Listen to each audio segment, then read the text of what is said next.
Hey friends, this is Lisa, and I'm back today with a new video. I need to apologize because I missed the last Thursday due to a sinus infection, and I'm switching around the Tuesday and Thursday videos. So you'll see Tuesday on Thursday, and today's Tuesday, and you're going to see the Thursday video. But this is so cool, so I hope you won't be too upset. And we're going to use some Distress Oxides and stencils to create this awesome look. So the first thing you need to know is the paper that I'm using is the Ranger Glossy cardstock. The second thing you need to know, the stencil I'm using is from Simon Says Stamp, and I think it's Rose Blossom or something like that. It's one of their new stencils and I absolutely love it. It looks super ugly now because I've used it so much. I need to see if I can soak it in hot water. The third thing you need to know is I'm using the exact same colors, the exact same technique on all of the different sheets you're going to see today that I'm using to color the base of this. So I'm only going to show it fully once, and that's what we're walking through here. But you can see I've shown you what colors I'm using. I'm using those same exact colors, so you won't have to worry. Just watch this part again. I sprayed down the base blue color, then I added some purple. I did try and in this one dry it between layers just a little bit, and I used my heat gun to do that. On this one and the next one I have pixie spray on the back of the stencil, which just makes it slightly tacky, and I'm using this little brush, rubber brush, to move the paint around. You could also use a paintbrush, but a paintbrush sucks up some of that liquid and it deposits extra. So the little plastic thing doesn't soak up any of the liquid. What I've done here is I've finished coloring it and I'm pulling that off. You can see that on the bottom left there, it pulled some of the paper up, and that's where it was dry. I didn't realize that at that point, but that when it's dry, when you dry it to that pixie spray, it rips a little bit. So on this second one, I am trying to dry it in between each layer because I was like, I didn't want it to rip again. So I figured if it was fully dry, then it would release. That's not the case. In this one, I kind of ruined a little bit. I also tried a technique where I used the blender brush to blend some of that purple, but I didn't super love that because the technique that I was going off of was the Distress Oxide ink technique where you smudge it on the glossy cardstock and then you use some Distress micro glaze over the top, which gets rid of the really chalky finish and you get those layers of colors. So I figured that since the spray, Distress Oxide spray, was pretty close in formula to the Distress Oxide ink, that I shouldn't have a problem doing that. So as I was doing this, I knew that's what I wanted, and using that blender brush wouldn't give me as cool of layer looks. It would just blend the color out. I think it's definitely an option, but it just wasn't what I was going for. So the piece on the left is the very first one I did, and the piece on the right is the second one that I did after I put the micro glaze on, and you can see kind of where I had the issues on the second one. So using the pixie spray with this technique really isn't going to work out very well because you need to be able to heat the paper up so you can dry it in between layers. But when you do that, it sticks the stencil to the paper and you get tearing. So instead, I created this little hinge using some washi tape. I put some tape down on the top, I flipped it over and put it down on the other side, and now I can just flip that back up and down. It's really easy, and you can line up that paper super simply. I used some pen and just created a little grid as to where that paper was going to go. So I put the first layer down with the blue and the green cracked pistachio color. Now that's dry, and I can move on to the second layer. Here I'm just realigning it, and then I'm going to tape down the stencil. So that was definitely the right way to do this technique. So just when you're doing it, definitely do it this way first. Next, I'm taking some of the darker colors and I'm trying to add it in. I really liked the messy look that this got. So you can see here that you're not going to get perfect lines with this, but that's okay. It's actually what you want. You get kind of more of an impressionistic look rather than perfect, everything's wonderful all the time, no issues. Instead, it looks fun and funky, and here it looks like a total mess, and I understand, and that's okay. We're going to continue on with this and get it where it looks really cool. If you want to create a background, I didn't do this in this way, but looking back now, I think the way that you could do that is just like I'm doing here. Putting the color on the back, and this is just leftover color, but you could put a layer of color on the back like the black Oxide ink. Just press that down on that stencil, spray some water, and then fold that back down on the paper and let it sit for 30 seconds to a minute. Then you get a background color that would cover everything except for the open areas.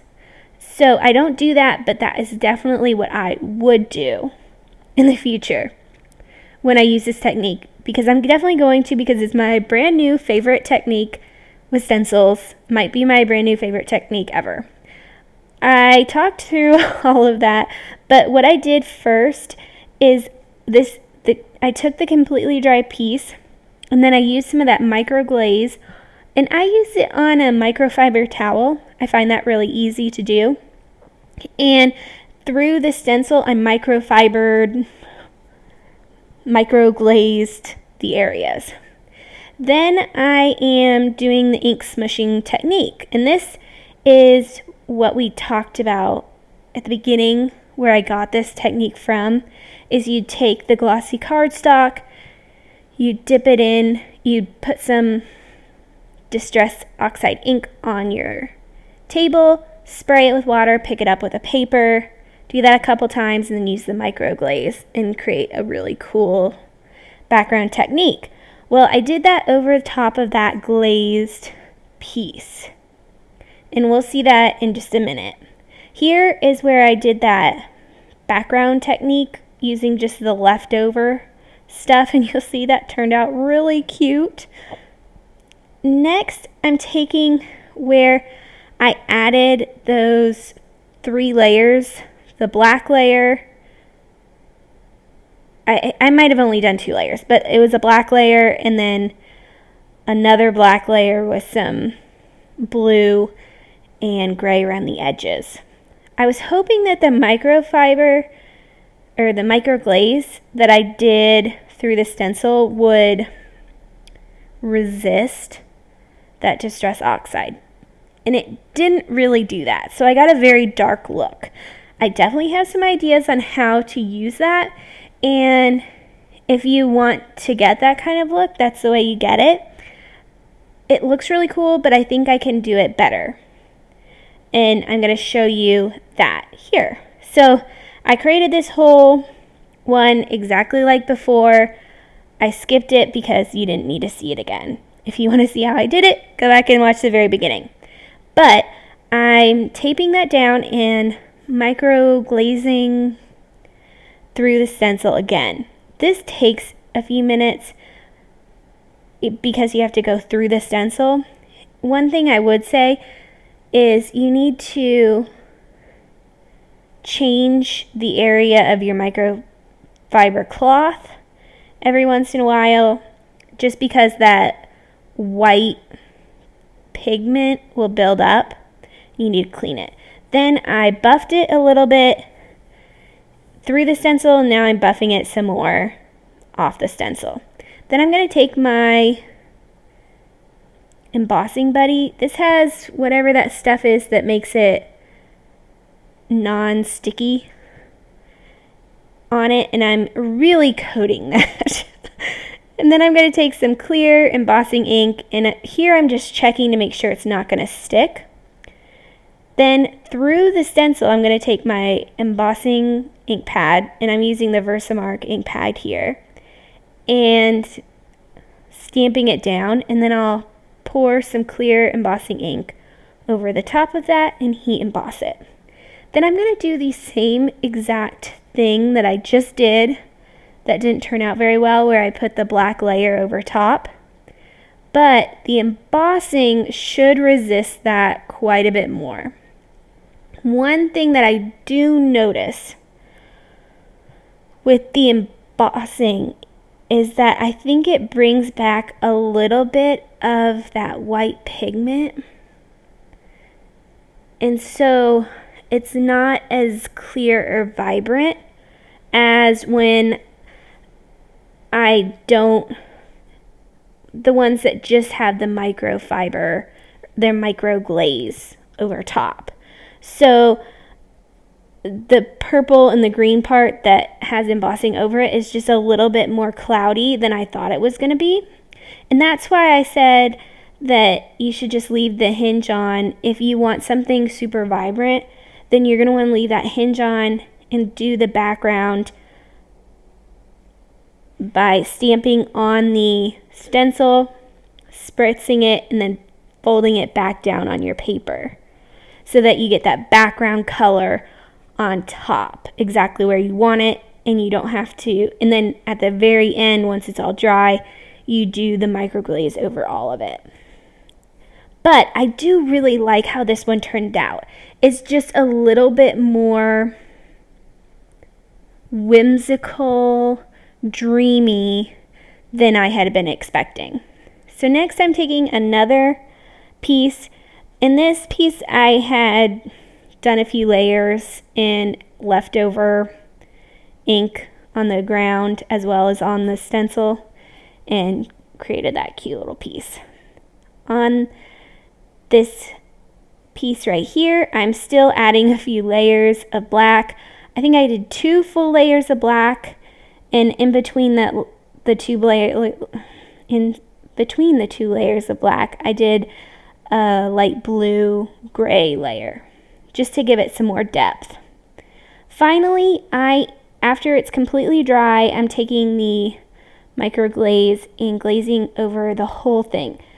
The microglaze doesn't do anything to the embossing, so it just cleans it off in case you did have anything on there. So no need to worry that those are going to have a mixed reaction. I feel like this might have been my favorite piece out of this whole experiment that I did, but I also like some of the other pieces a lot too. That's why I showed everything, and I'm showing it in order. I was just going to show the one that turned out the best, but then I really liked all of them. Here you can see that very first piece that we created, and look how dreamy and ethereal that looks.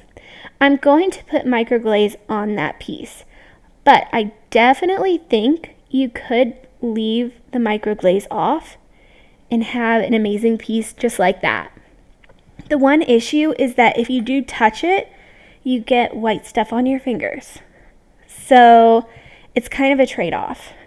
Here I'm taking that second piece that we created, the one that had issues. I cut it down, and I didn't show you that part, but I just cut down the places that had ripped when I'd taken it off the stencil.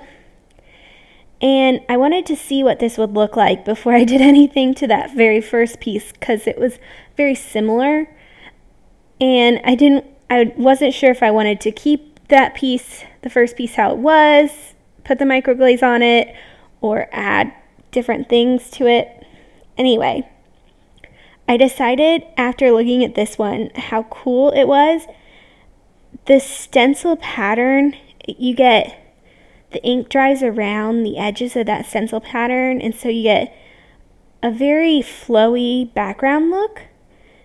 And then in the places where the stencil is open, you get a really painterly look. So it was really fun to see the two different ways that you don't even have to put a background on top if you don't want to. And these turned out amazing. Now I'm going to be honest with you. After I did these, I didn't make them into cards. So I'm just going to show you pictures of the background, and that's what this was about, is creating this awesome technique that you can use in the background, create some foreground images, really anything you want. Once you create these, you can use this paper as any kind of pattern paper that you have, any kind of elements that you want. You could cut the flowers out, do really cool stuff. So this is that muted background where I used the microglaze first and then put more color on top, and it didn't really resist. I really liked this one, how this one turned out. Here's the one that I messed up, the second one.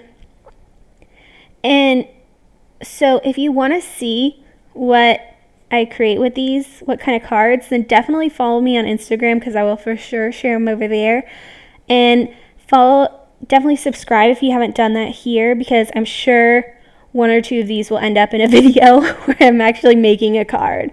If you do this technique, definitely share it with me on Instagram or Facebook, because I would absolutely love to see if anybody else does this technique and really enjoys it, because I'm super in love with it. It was so much fun. So I hope that you got inspired to go and make something awesome, or to just try something. Here I didn't make an end product, but I had so much fun just trying something new, trying something off the wall, and it turned out super amazing. Oh, that one I didn't share, but I just pulled it off of the stencil at one point. So here are some other videos you may be interested in. This is part of a series I do, so every Thursday I try a new technique. And you definitely want to subscribe if you're interested in seeing more of those. I hope you guys have an amazing day. Go out and make something.